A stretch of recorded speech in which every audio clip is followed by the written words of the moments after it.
इस वीडियो में हम क्लास 9th के हिस्ट्री का चैप्टर नंबर 2 यूरोप में समाजवाद एवं रूसी क्रांति को देखने जा रहे हैं। इस वीडियो में मैं आपको जितने भी प्रीवियस ईयर में क्वेश्चंस पूछे गए हैं उसको मैं इसमें वीडियो में कवर कराने वाला हूं। इसके साथ साथ ये वीडियो अभी जो आपके 20 फरवरी को एग्जाम होने वाले हैं उसके लिए बहुत ज़्यादा इंपॉर्टेंट है। सो वीडियो को शुरू से अंत तक जरूर देखना। जब आप इस वीडियो को पूरा कंप्लीट कर लोगे तो इससे रिलेटेड आपको कोई भी क्वेरी नहीं बचेगी। और इसके अलावा जो आने वाले एग्जाम्स है उसके लिए बहुत इंपॉर्टेंट वीडियो होने वाली है, तो वीडियो को शुरू से एंड तक जरूर देखना। इसमें हम पहले 1 नंबर वाले, फिर 3 नंबर वाले और 5 नंबर वाले क्वेश्चन को हम इसमें करने वाले हैं। तो वीडियो को शुरू से एंड तक जरूर देखना। देखिए स्टार्ट करते हैं वीडियो को। पहले 1 नंबर वाले कवर करते हैं। देखिए, इंग्लैंड के जाने माने उद्योगपति रॉबर्ट ओवन ने इंडियाना अमेरिका में नया सदस्य न्यू हार्मनी के नाम से एक नए समुदाय की रचना की। ठीक है, 1 नंबर पूछ लेता है, याद रखना। इसमें कोई सा भी डेटा पूछ सकता है। रॉबर्ट ओवन याद रखना, उन्होंने इंडियाना अमेरिका में इसका गठन किया था। इसके तहत नए सदस्य न्यू हार्मनी के नाम से एक नए समुदाय की रचना की थी। इसके अलावा 1905 में ब्रिटेन में लिबर पार्टी का गठन हुआ। फ्रांस में सोशलिस्ट पार्टी का गठन हुआ। डायरेक्ट यहाँ से ये पूछ लेता है जो लिबर पार्टी है वो कहाँ गठन हुआ था। ठीक है, या फिर कब गठित हुआ था, तो याद रखना इसको भी कि 1905 में ब्रिटेन में लिबर पार्टी का गठन हुआ। फ्रांस में सोशलिस्ट पार्टी का गठन हुआ। 1914 में रूस और उसके पूरे साम्राज्य पर जार निकोलस द्वितीय का शासन था। ठीक है, तो जो रूस का जो राजा था वो जार निकोलस द्वितीय था, सेकंड था। 1898 में Russian social democratic workers party, Hindi में बोले तो रूसी सामाजिक लोकतांत्रिक श्रमिक पार्टी का गठन किया गया। ये रूस में किया गया था। ठीक है, यहाँ से जरूर पूछता है, पार्टी का नाम दे देगा और पूछेगा वो कहाँ पे गठन हुआ था इसका। ठीक है, या डेट पूछ लेगा। तो देखना जो 1905 के अंदर तो लेबर पार्टी था। ठीक है, ये ब्रिटेन के अंदर था। सोशलिस्ट पार्टी फ्रांस के अंदर थी। उसी तरीके से जो ये रशियन, यहाँ से आप ये देख सकते हो रशियन मतलब यहाँ पे रसिया से है। ठीक है, रूस से है। तो रशियन सोशल डेमोक्रेटिक पार्टी जो ये 1898 में गठित हुआ था और जो इसका गठन हुआ था वो रूस के अंदर हुआ था। इसके अलावा 1900 के अंदर सोशलिस्ट रेवोल्यूशनरी पार्टी, समाजवादी क्रांतिकारी पार्टी का गठन हुआ था।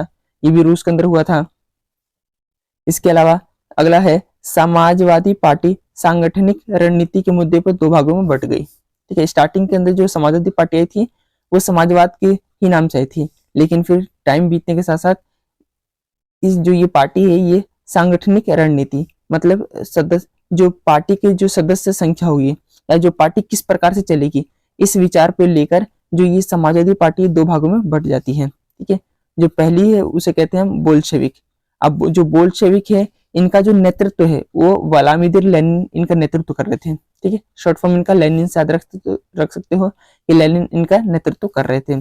और जो लेनिन है इनका मानना था कि सदस्य की संख्या पर पूर्ण नियंत्रण होना चाहिए। ठीक है, इसका मतलब ये है कि जो समाजवादी पार्टी जो 2 भागों में बटी उसमें से जो बोल्शेविक इनका मानना है कि पार्टी के अंदर जो सदस्य होने चाहिए वो सीमित होना चाहिए। ठीक है, उन पर पूर्ण नियंत्रण होना चाहिए। ऐसा नहीं कि उस पार्टी के सदस्य संख्या सबको दे दी जाए। ठीक है, इसमें अमीर भी आ जाए, गरीब भी आ जाए, ठीक है, किसान भी आ जाए, मजदूर भी आ जाए, मतलब इस तरीके से सबको मतलब सबकी बात नहीं करती है, एक विशेष वर्ग की बात करते हैं। ठीक है, तो विशेषकर जो लेनिन है ये केवल किसान और जो मजदूर वर्ग इनका ही नेतृत्व करते हैं। ठीक है, ये अभिजात वर्गों का बहुत ज्यादा विरोध करते हैं। तो इस तरीके से बोल्शेविकों का मानना था कि पार्टी इस प्रकार से होना चाहिए जिसमें सदस्य संख्या सीमित होना चाहिए, पार्टी पर पूर्ण नियंत्रण होना चाहिए। इसी तरीके से दूसरा जो खेमा था, जो दूसरा गुट था वो था मंशेविक। मंशेविक का मानना था कि पार्टी में सभी को सदस्यता मिलनी चाहिए। तो इस तरीके से सांगठनिक रणनीति के आधार पर समाजवाद 2 भागों में बट गया। इसके अलावा अगला है 1914 में प्रथम विश्व युद्ध प्रारंभ होता है। जो प्रथम विश्व युद्ध होता है 1914 से स्टार्ट होता है और 1918 तक ये चलता है। 4 सालों तक ये युद्ध चलता है। जो 1914 में जो प्रथम विश्व युद्ध स्टार्ट हुआ था तो पूरा विश्व दो हिस्सों में बट गया था। एक जो थी केंद्र शक्ति और दूसरे थे मित्र राष्ट्र। ठीक है, जो केंद्र शक्तियों की तरफ जो थे वो उसमें थी जर्मनी, ऑस्ट्रिया, तुर्की। 1 नंबर पूछ लेता है। ठीक है, निम्नलिखित में से कौन सा देश केंद्र शक्तियों में था या निम्नलिखित में से कौन सा देश मित्र राष्ट्र में था। विशेषकर केंद्र शक्ति ही पूछता है। ठीक है, 99% चांस है कि यही पूछता है हर बार। ठीक है, तो याद रखना केंद्र शक्ति में जर्मनी, ऑस्ट्रिया और तुर्की थी, ये 3 देश थे। मित्र राष्ट्र के अंदर ब्रिटेन, फ्रांस और रूस थे। इसके अलावा ये बहुत ज्यादा इंपॉर्टेंट है, कई बार क्वेश्चन पूछ रखा है कि लेनिन की अप्रैल थीसिस। ठीक है, जो लेनिन था, जिन्होंने बोल्शेविकों का नेतृत्व किया था। ठीक है, यहाँ पर आप देख सकते हो जो बोल्शेविक, इनका नेतृत्व लेनिन ने किया था और लेनिन का मानना था पार्टी के ऊपर पूर्ण नियंत्रण होना चाहिए। ठीक है, इसमें सभी को सदस्यता नहीं मिलना चाहिए, इसको याद रखना। तो जो लेनिन ने क्या है अपनी 3 डिमांड रखी थी, इसको कहते हैं अप्रैल थीसिस। ठीक है, लेनिन की। अब लेनिन जो है अप्रैल थीसिस के तहत क्या क्या मांग करते हैं, क्या क्या डिमांड करते हैं, तो उन्होंने पहली बात कही कि युद्ध को समाप्त किया जाए। अब जो युद्ध है ये प्रथम विश्व युद्ध की बात करते हैं, लेनिन का मानना है जो प्रथम विश्व युद्ध है इसको समाप्त किया जाए। दूसरा, सारी जमीनें किसानों के हवाले कर दी जाए, क्योंकि जो लेनिन है ये जो गरीब वर्ग है इसी की बात करता है। ठीक है, गरीब वर्ग में विशेषकर किसानों की और मजदूरों की। तो जो लेनिन, इनका मानना था कि जितनी जो जमीन है वो किसानों के हवाले किया जाए और बैंकों का राष्ट्रीयकरण किया जाए। ये 3 इनकी डिमांड थी लेनिन की। ठीक है, तो बहुत इंपॉर्टेंट है, बार बार पूछता है लेनिन की अप्रैल थीसिस।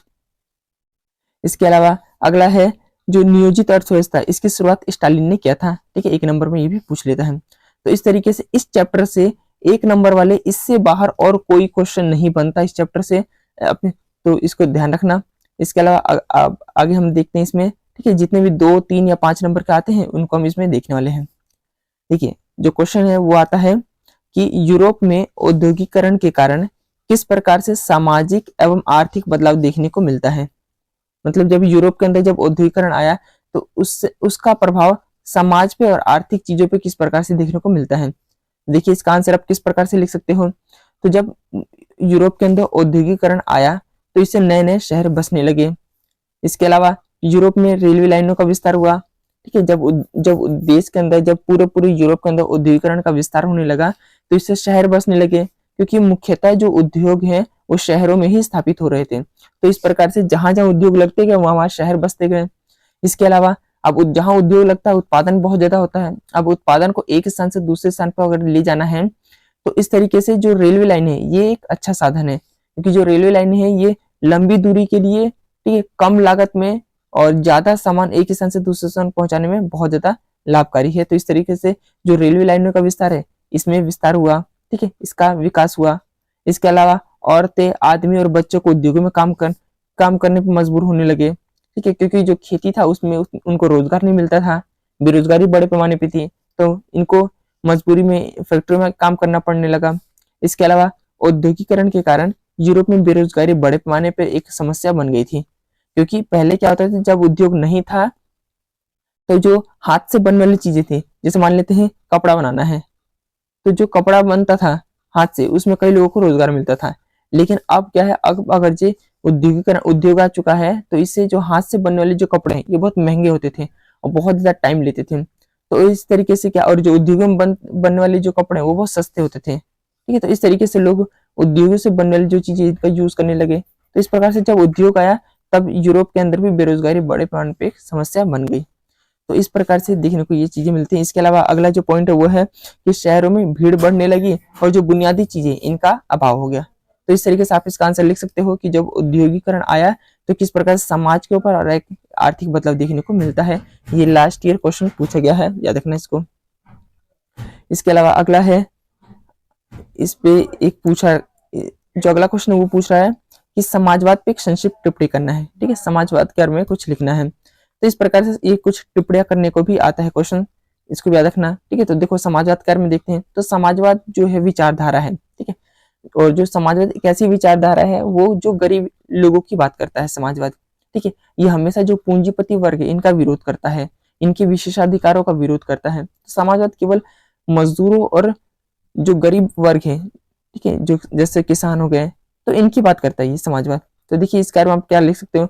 और ये जो टिप्पणी करने को आता है ये तो 2 नंबर में आता है, ये 3 नंबर में ही आता है। ठीक है, 5 नंबर में टिप्पणी करने को नहीं आता। तो 2 नंबर में आया तो 2 पॉइंट लिख देना, 3 नंबर में आया तो 3 पॉइंट लिख देना। देखिए आप इस क्या क्या लिख सकते हो समाजवाद कार्य में। तो ये निजी संपत्ति का विरोध करते हैं। इसके अलावा समाजवादियों का मानना था कि संपत्ति की निजी स्वामित्व की व्यवस्था ही सारी समस्याओं की जड़ है। ठीक है, उनका मानना है कि जो संपत्ति की जो निजी स्वामित्व है यही सारी की सारी जड़ है, सारी सारी समस्या है। ठीक है, जो समाज के अंदर पैदा हो रही हैं आर्थिक रूप से, इसलिए ये निजी संपत्ति का विरोध करते हैं। इसके अलावा ये लोग जो साझा सामूहिक सामाजिक हित के पक्षधर हैं। ठीक है, इनका मानना ये है कि जो चीजें होना चाहिए उस पर किसी एक का कंट्रोल नहीं होना चाहिए। ठीक है, क्योंकि ये निजी संपत्ति का विरोध करते हैं। अब ऐसा नहीं कि जैसे मान लेते कोई करोड़पति है, ठीक है, तो जो इनका मानना है कि जैसे कोई करोड़पति है, ये तो इनके तहत ये है कि जो उसकी जो जितनी भी संपत्ति है वो ऐसा नहीं होना चाहिए कि सारी सारी संपत्ति एक व्यक्ति के हाथ में होनी चाहिए, ठीक है। उसकी जरूरत के हिसाब से मान लेते जैसे कोई करोड़पति है तो जो समाजवादी इनका मानना ये है कि जो करोड़पति है उसको क्या करना चाहिए कि उसके मतलब उसके अपने जरूरत के हिसाब से उसको अपना सामान रख लेना चाहिए, बाकी जो जो चीजें हैं जो बाकी जो संपत्ति है वो समाज के अन्य वर्गों में बांट देना चाहिए, ये समाजवाद कहता है, ठीक है। और ये कहता है कि जो समाज के अंदर के एक साझा सामाजिक हित के पक्षधर हैं, इनका मानना है कि किसी भी चीज पे केवल एक व्यक्ति का एक समूह का कंट्रोल नहीं होना चाहिए, समाज का हर वर्ग का कंट्रोल होना चाहिए, ये समाजवाद बात करता है। इसके अलावा समाजवादी जो वर्ग है ये किसानों की और मजदूरों के हितों को लेकर बात करता है।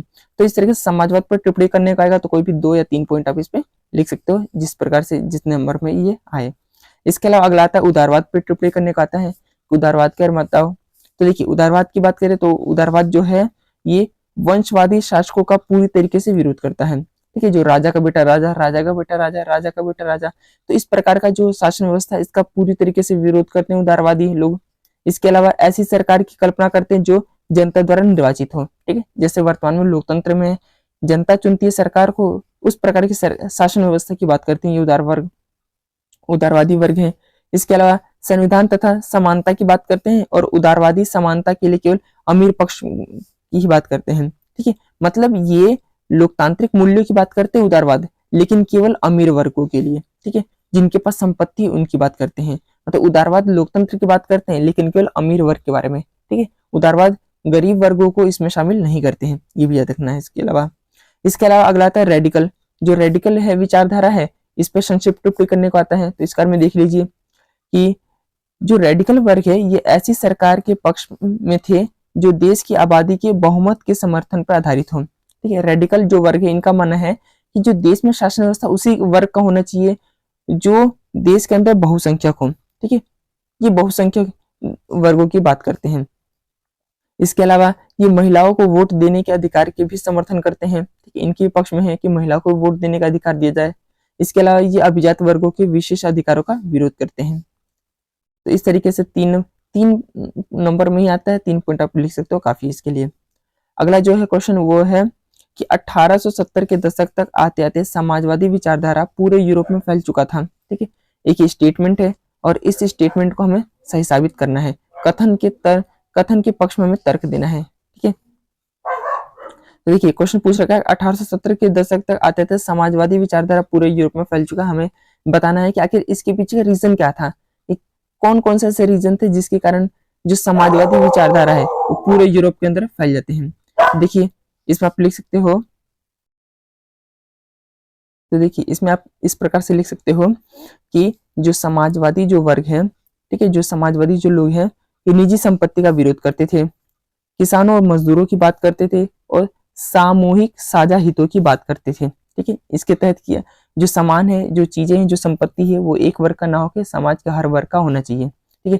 जैसे गांव में एक बड़ी सी भूमि है तो अगर मान लेते हो कि जमींदार के कंट्रोल में है तो उस जमींदार के कंट्रोल से उसको छीन लिया जाए और इसको सामूहिक बना दी जाए कि हर वर्ग आए इस पे खेती करे और जिस प्रकार से उसका प्रॉफिट हो वो अपना प्रॉफिट लेके जाए।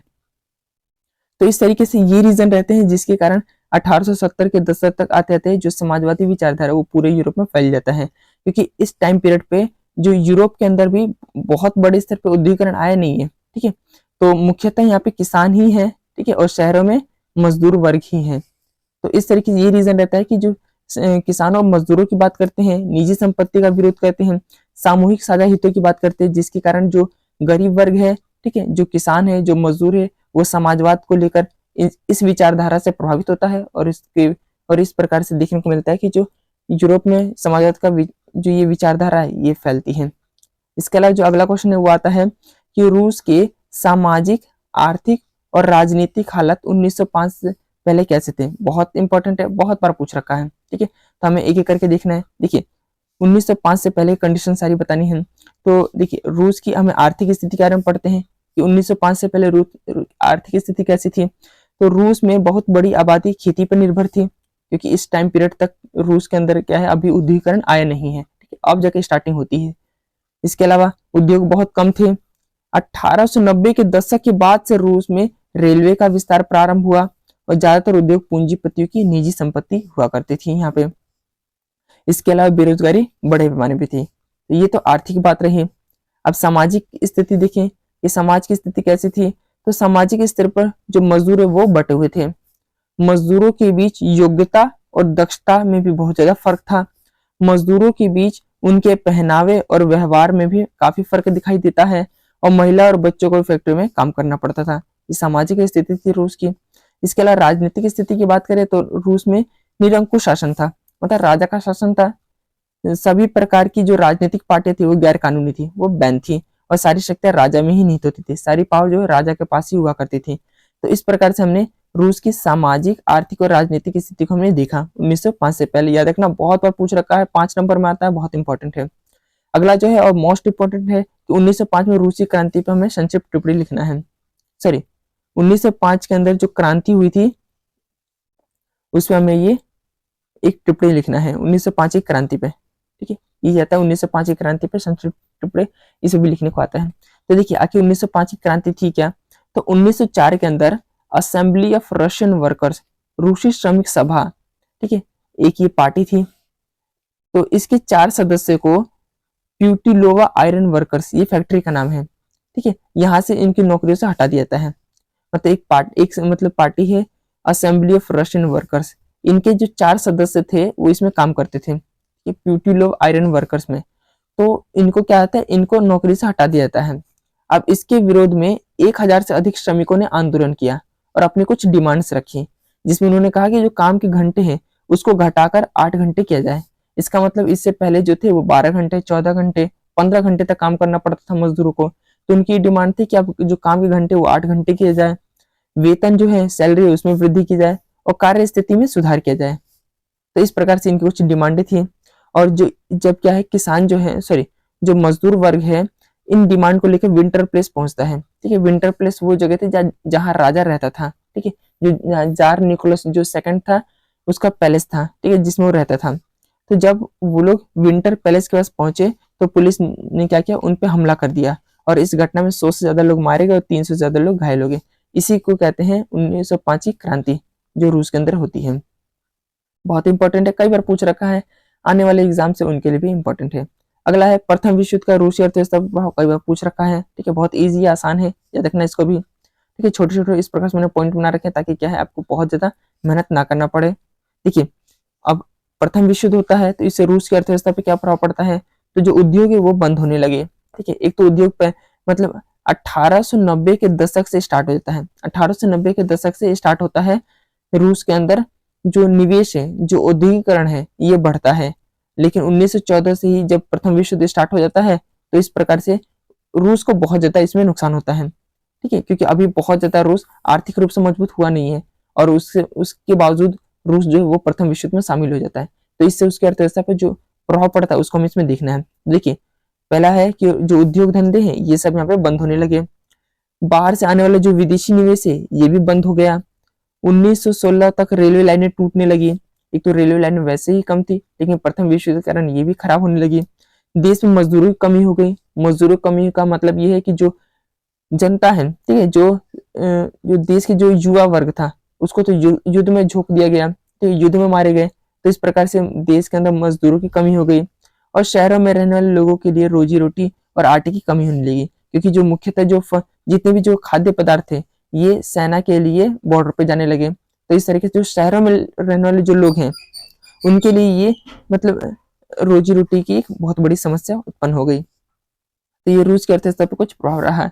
इसके अलावा अक्टूबर क्रांति के बाद क्या प्रमुख बदलाव देखने को मिलते हैं, इसको देखिए। देखिए, बोल्शेविक पार्टी का नाम बदलकर रूसी कम्युनिस्ट पार्टी रख दिया गया। ठीक है, अगला है बैंकों का राष्ट्रीयकरण किया गया। जमीनों को सामाजिक संपत्ति घोषित किया गया। अभिजात वर्गों की पुरानी पदवी पर रोक लगा दी गई। सेना और सरकारी अफसरों की वर्दी बदल दी गई ताकि लगे कि हाँ सही मायने में बदलाव आ रहा है। इसके अलावा 1918 में सोवियत टोपी के चुनाव भी कराया गया। और इसके अलावा अगला और जो लास्ट क्वेश्चन है वो है स्टालिन के सामूहिकरण की व्याख्या करें। बहुत इंपॉर्टेंट है, हर बार पूछता है ये क्वेश्चन। ठीक है, 3 नंबर में ये क्वेश्चन ये पूछ लेता है। देखिए, स्टालिन का सामूहिकरण क्या था। तो होता ये है कि रूस के अंदर 1920 के आसपास से ही एक बहुत बड़ी आर्थिक समस्या उत्पन्न होने लगती है। ठीक है। अब दिक्कत ये है कि सरकार जो है, सरकार को लगता ये है कि अगर देश अब, क्योंकि 1920 के आसपास रूस के अंदर एक समस्या ये उत्पन्न होने लगती है कि यहाँ पे जो अनाज है उसकी कमी होने लगती है। अब सरकार को लगता है कि जो जो व्यापारी वर्ग है, इन्होंने क्या है, जितने भी जो अनाज है इनको गोदामों में भर के रख रखा है और इस तरह से लोग मार्केट में आने नहीं दे रहे हैं, क्योंकि उनका मानना ये है कि व्यापारी ये सोच रहे हैं कि जब जो खाद्य पदार्थ है, जब इनका रेट बढ़ेगा, जब महंगाई बढ़ जाएगी, तब वो धीरे धीरे वो निकाल निकाल के बेचेंगे और ये बहुत ज्यादा अमीर हो जाएंगे। ठीक है, तो इसी चीज को देखते हुए क्या है, सरकार ये फैसला लेती है कि जगह जगह जाके किसानों के गोदामों पे छापे मारने लगी, किस प्रकार से किसी भी प्रकार से अनाजों को निकाला जाए और जनता के बीच बांटा जाए, ताकि जो अनाज की कमी उसको पूरा किया जाए। तो इसी के संदर्भ में ये स्टालिन का सामूहिकरण आता है, इसी समस्या को सुलझाने के लिए। ठीक है, तो इसमें जो स्टालिन जो है ये कुछ उपाय सुझाते हैं। 1929 में स्टालिन ने सभी किसानों को सामूहिक खेती करने का आदेश दिया। उन्हें कहा कि आप सामूहिक खेती करो, क्योंकि रीजन ये था क्योंकि अगर मान लेते हैं एक किसान है, उसकी छोटी सी भूमि है, तो उस पर आधुनिक खेती नहीं कर सकता। ठीक है, अब यही खेती बहुत मान लेते हैं एक पूरे गांव को मिलाकर, ठीक है, 15-15, 20-20 जो किसान है उनकी भूमि को मिलाकर बड़ी भूखंड में तब्दील कर दी जाए, तो इस पे आधुनिक खेती करना संभव है। तो इसी की बात करते हैं स्टालिन। ये कहते हैं कि सामूहिक खेती करने का मतलब ये आदेश देते हैं किसानों को, और ज्यादातर जमीन और साजो सामान है उसको सामूहिक खेती के स्वामित्व के लिए सौंप दिया गया कि आप सामूहिक खेती के लिए आप इसको यूज करोगे और खेतों से जो भी लाभ होगा वो सभी किसानों के बीच बांटा जाएगा। तो इसी को कहते हैं स्टालिन का सामूहिकरण। 3 नंबर में आता है, बहुत इंपॉर्टेंट है, कई बार पूछता है। तो इस तरीके से ये चैप्टर हुआ कंप्लीट। इस चैप्टर से रिलेटेड जितने भी 1 नंबर वाले, ठीक है, जितने भी 1 नंबर वाले, 2 नंबर के, 3 नंबर के और 5 नंबर के जितने भी क्वेश्चंस बन सकते थे और जितने भी क्वेश्चन प्रीवियस ईयर में पूछे जाते हैं उनको मैंने इसमें कवर करवा दिया है। इस वीडियो को देखने के बाद आपको इस चैप्टर को पढ़ने की जरूरत नहीं पड़ेगी। ये जो वीडियो है 15 से 20 मिनट के अंदर आप, अगर आप केवल इन क्वेश्चंस को कर लोगे तो आप जब एग्जाम में बैठोगे और इस चैप्टर से जो क्वेश्चन आएगा आप देखोगे कि इसी वीडियो से ये क्वेश्चन रिपीट हुए हैं। तो वीडियो जो थी वो बहुत ज्यादा हेल्पफुल है। आप इस वीडियो को 2 से 3 बार अगर देख लोगे तो आप ढंग से इस चैप्टर को कर जाओगे।